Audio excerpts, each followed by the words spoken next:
Je suis ce que la Bible déclare que je suis. Que dire de plus? Si Dieu se place ainsi de notre côté, qui peut tenir contre nous?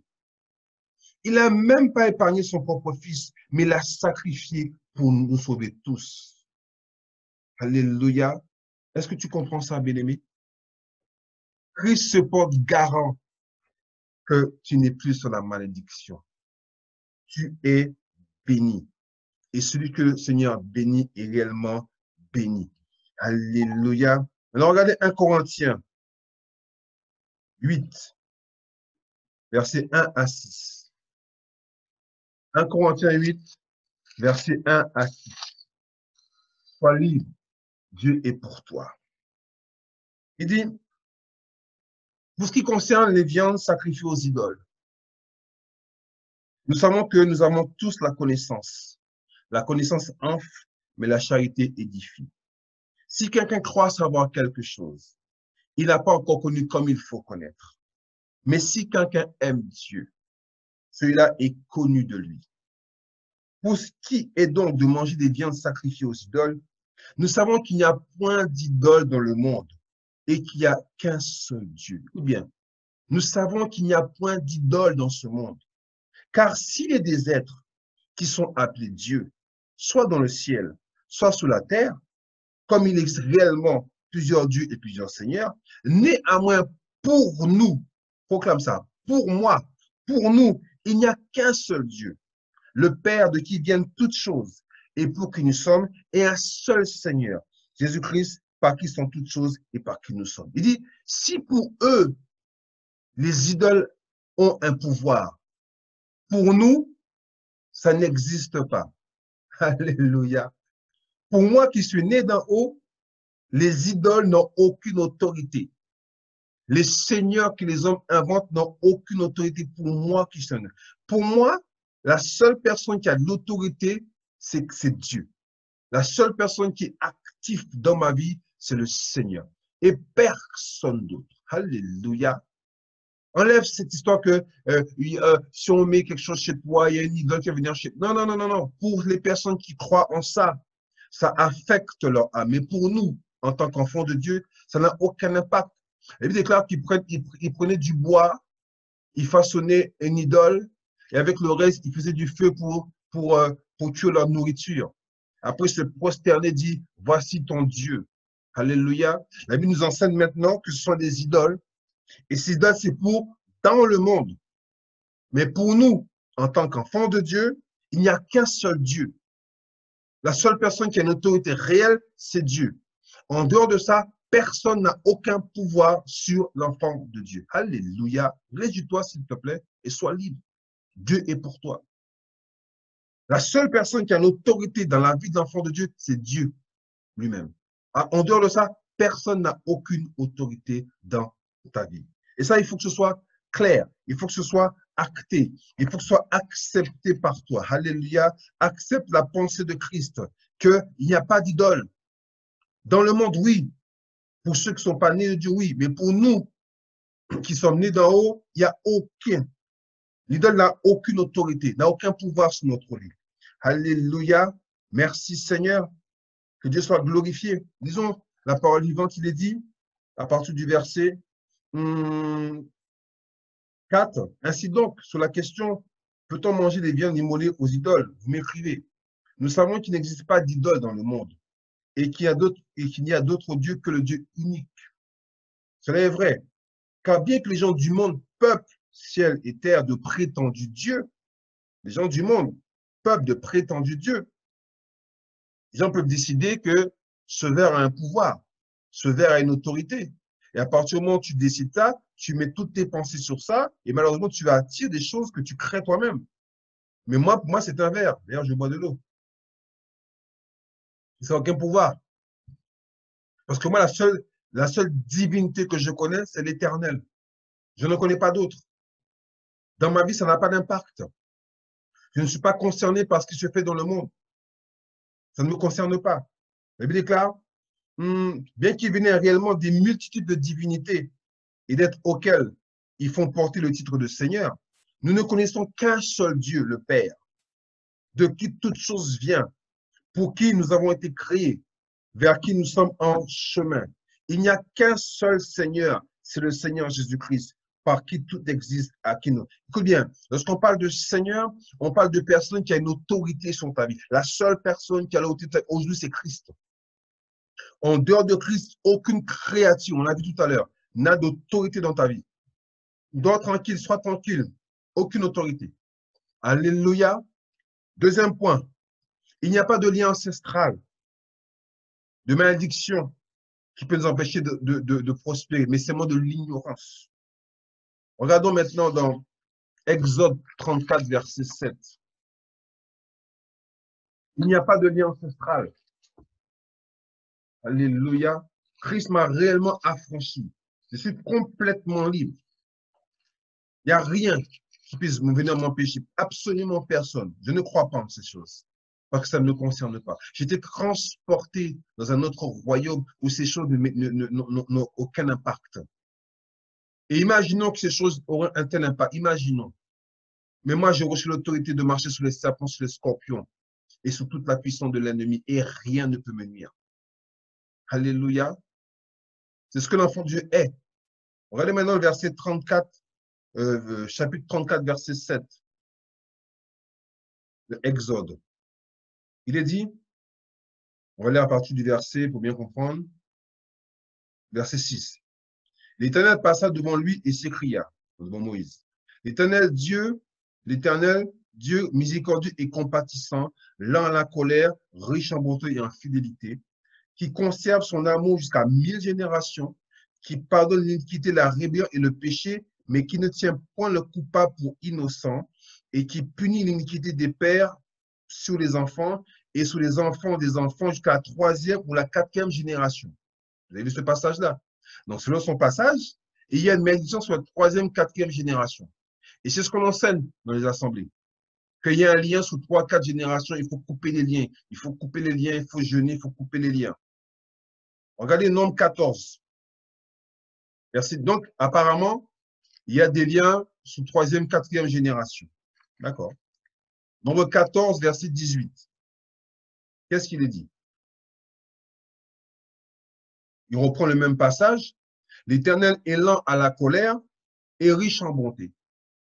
Il pardonne l'iniquité et la rébellion, mais ne tient point le coupable pour innocent, et il punit l'iniquité des pères sur les enfants jusqu'à la 3e ou la 4e génération. Ce qui sous-entend que ce que ton père a fait affecte à la fois toi-même, mais à la fois les générations qui viennent par la suite, après toi, d'après ce passage-là.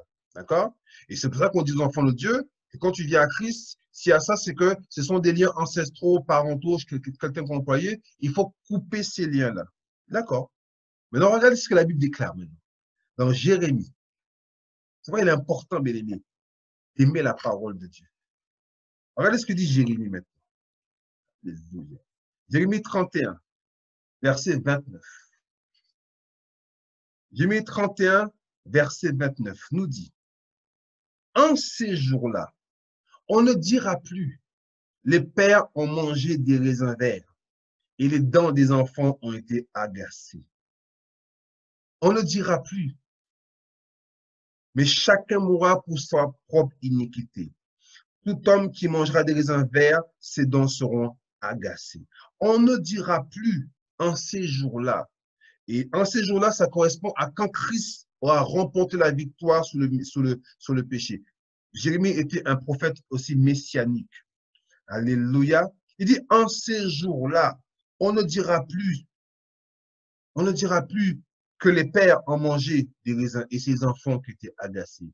C'est-à-dire qu'on ne dira plus que ce que les pères ont fait affecte les enfants. Alléluia. On ne dira plus ce genre de choses. Alléluia. Excusez-moi. Voilà. Mais chacun mourra pour son propre iniquité. Tout homme qui mangera des raisins verts, ses dents en seront agacées. D'accord? C'est-à-dire que chaque personne, quelque part, paiera le prix par rapport à ce qu'il a fait. Maintenant, regardez Ézéchiel 18, verset 2. Donc, c'est le chapitre après. Après la lamentation de Jérémie. Ézéchiel 18, verset 2. Qu'est-ce qu'il est dit? Alléluia. à partir du verset 1. Il est dit, la parole d'Éternel me fait descendre ces mots. Pourquoi dites-vous ce proverbe ou ce dicton dans le pays d'Israël? Les pères ont mangé des raisins verts et les dents des enfants ont été agacées. C'est-à-dire que pour l'Éternel, c'est un dicton, c'est un proverbe. Ce n'est pas une parole qui a été actée. Ce n'est pas quelque chose que Dieu a décidé. C'est les Israéliens qui ont dit ces choses-là. Mon Christ, ça n'existe plus, ces choses-là. Regardez, dans Jean chapitre 1, qu'est-ce qu'il est dit à partir du verset 12? Celui qui est né de Christ, il est déconnecté de la descendance humaine. Regardez ce qu'il est dit. Mais à tous ceux qui l'ont reçu, la parole faite chair, révélée Christ, à ceux qui croient en son nom, elle a donné le pouvoir de devenir enfants de Dieu, lesquels sont nés non du sang, ni de la volonté de la chair, ni de la volonté de l'homme, mais de Dieu. Alléluia. En Christ, là, il n'y a plus d'héritage sanguin. Il n'y a plus d'héritage charnel. En Christ, et dans 2 Corinthiens 5, on dit, si quelqu'un est en Christ, il est une nouvelle création. Sous-entendu, il est quelque chose qui n'a jamais existé auparavant. Donc, si cela n'a jamais existé, je ne peux pas apporter des choses de l'extérieur. Parce que le jour où je deviens enfant de Dieu, tout commence ce jour-là. Je rentre de l'éternité ce jour-là. Les choses anciennes sont passées. Voici, toutes choses sont devenues nouvelles. Dans le sens, tout commence ce jour-là. Le jour où tu reçois Christ, tout commence ce jour-là. L'héritage que tu as, c'est l'héritage divin. Il n'y a plus d'héritage sanguin. C'est-à-dire qu'en Christ, tout est rompu. Maintenant, il se peut qu'il y ait des effets au niveau de tes pensées, mais renouvelle ton intelligence. On le verra plus tard, ça, la semaine prochaine. Renouvelle ton intelligence. Accepte la pensée de Christ et ton corps va se soumettre. Et si dans ton corps, il y avait des manifestations, le corps va arrêter tout de suite. Pourquoi? Parce que le corps se soumet à l'âme qui elle-même se soumet à l'esprit, qui lui-même est soumis au Saint-Esprit. Alléluia. Je suis né non du sang. Donc, le jour où quelqu'un naît d'en haut, l'héritage sanguin, c'est fini. Aujourd'hui, si mes parents, par exemple, souvent on pose la question, est-ce que dans votre famille, il y a des parents qui ont le diabète, etc., des maladies dites incurables et autres? Quand bien même ça existerait, le jour où je suis né d'en haut, pour moi, ça n'a plus aucun défait. Maintenant, si je n'accepte pas cette pensée, oui, je vais laisser ces choses se manifester dans mon corps. Mais la Bible déclare que non. Devant Dieu, cela n'existe plus. Ma descendance n'est plus une descendance humaine. Je porte le nom de mon père. D'accord? Donc, charnellement, j'ai un héritage du côté de mon père, du côté de ma mère, et génération en génération. Mais le jour où je suis venu à Christ, le jour où toi et moi nous sommes venus à Christ, ces choses n'existent plus de manière spirituelle. Oui, dans la chair, je peux lui ressembler, je peux parler comme lui, c'est vrai. Mais spirituellement parlant, c'est fini. Amen. Je suis une nouvelle création. Ça n'existe plus, ces choses-là. Amen. Un autre point. Assis en Christ dans les lieux célestes. Nous sommes assis en Christ dans les lieux célestes. Notre vie est cachée en Christ. Hébreux 1, versets 2 et 3 nous dit, dans ces derniers temps, le Père nous a parlé par le Fils, qu'il a établi héritier de toutes choses, par lequel il a aussi créé le monde. Et qui, étant le reflet de sa gloire et l'empreinte de sa personne, et soutenant toutes choses par sa parole puissante, a fait la purification des péchés et s'est assis à la droite de la majesté divine dans les lieux très hauts. Il s'est assis. Alléluia. Christ est assis. Donc, si Christ est assis et toi, tu es membre du corps de Christ, ma question est, où es-tu? Alléluia. Si Christ est assis, là où il est, je suis. Donc, si Christ est assis, je suis assis au même endroit que lui. Alléluia. Dans Colossiens 3, verset 3, il dit, car vous êtes morts et votre vie est cachée avec Christ en Dieu. Où est ta vie? En Christ. C'est là que tu es. Ta vie, elle est en Christ. Donc, tu es caché en Christ. Donc, voilà ce que tu es, bien-aimé. Celui qui est né d'en haut, voilà ce qu'il est. Il n'y a plus de malédiction et il n'y a plus de liens ancestraux. Nous sommes assis dans les lieux célestes.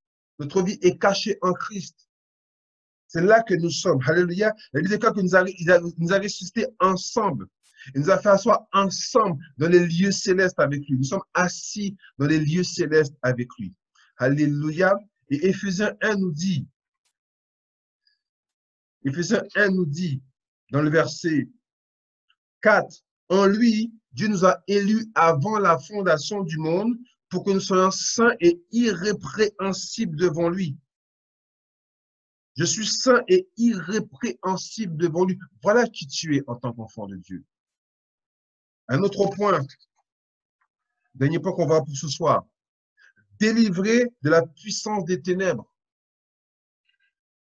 Délivré de la puissance des ténèbres.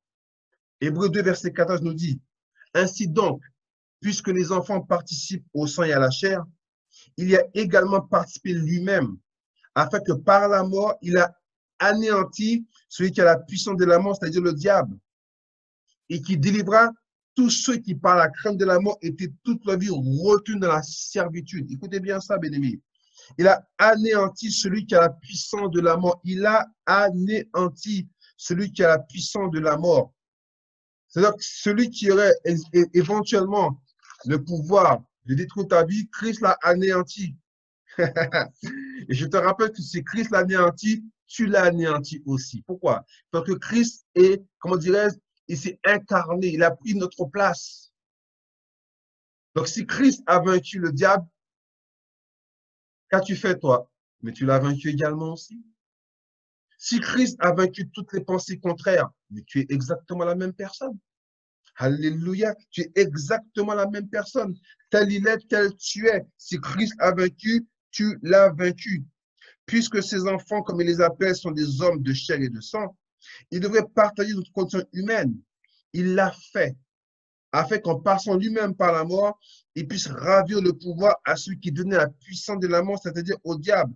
Ainsi, il a délivré ceux que la peur de la mort tenait leur vie durant dans un véritable esclavage. Alléluia, nous sommes libérés. Alléluia. Colossiens 2, verset 14 nous dit, il a effacé l'acte dont les ordonnances nous condamnaient et qui subsistaient contre nous. Il l'a détruit en le clouant à la croix. Il a dépouillé les dominations et les autorités. Il a livré publiquement un spectacle en triomphant d'elle par la croix. Bien-aimé, en lisant ce passage, tu peux mettre ton nom, s'il te plaît. Tu as dépouillé les dominations et les autorités. Et tu as livré publiquement un spectacle en triomphant par la croix. C'est-à-dire que tu es totalement libéré de ces choses qui t'ont fait captif. Les chaînes ont été brisées. Les n'existent plus. Alléluia. Et regarde encore pour finir. 1 Jean 4, verset 4. Qu'est-ce qu'il est dit?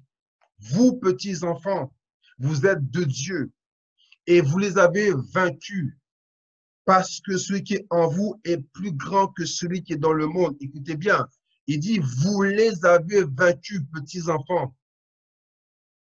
Celui qui est né d'en haut, il est plus que vainqueur par Christ qui nous a tant aimés. Il est vainqueur sur quoi? Sur les dominations, les autorités, les principautés, sur toute la puissance de l'ennemi et rien ne peut l'unir. Sois libre. Dieu est pour toi. Alléluia. En résumé, qu'est-ce qu'on a vu? Le quatrième point, c'est on n'est plus sous la malédiction. Les justes de Dieu ne peuvent pas être maudits. Impossible. Alors, dors tranquille, sois en paix, sois tranquille. Tu ne peux pas être maudit. Les gens peuvent dire des paroles de bénédiction, mais ça ne te concerne pas. Il y a un paravent autour de toi. Et ça ne te touche pas. Ça ne te touche pas. Il dit, prenez le bouquet de la foi pour éteindre les traits inflammés du malin. Ça ne me concerne pas. Ce matin, j'accepte ces pensées et je leur donne une autorité, oui. Mais j'ai compris qui je suis. Aucune parole contraire ne peut m'affecter parce que j'ai décidé de marcher en accord avec la parole de Dieu. Deuxième point, pas de lien ancestral. C'est fini.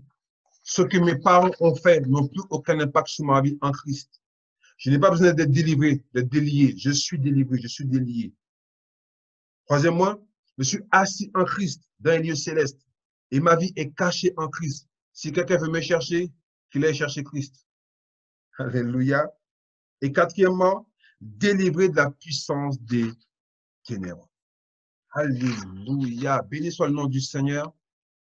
La semaine prochaine, il y a encore 2 points que nous devons voir pour que nous comprenions globalement c'est quoi la liberté en Christ. Que Dieu te bénisse, que Dieu t'encourage. Accepte la pensée, s'il te plaît. Accepte cette pensée que tu es totalement libéré de toute malédiction, de tout lien ancestral.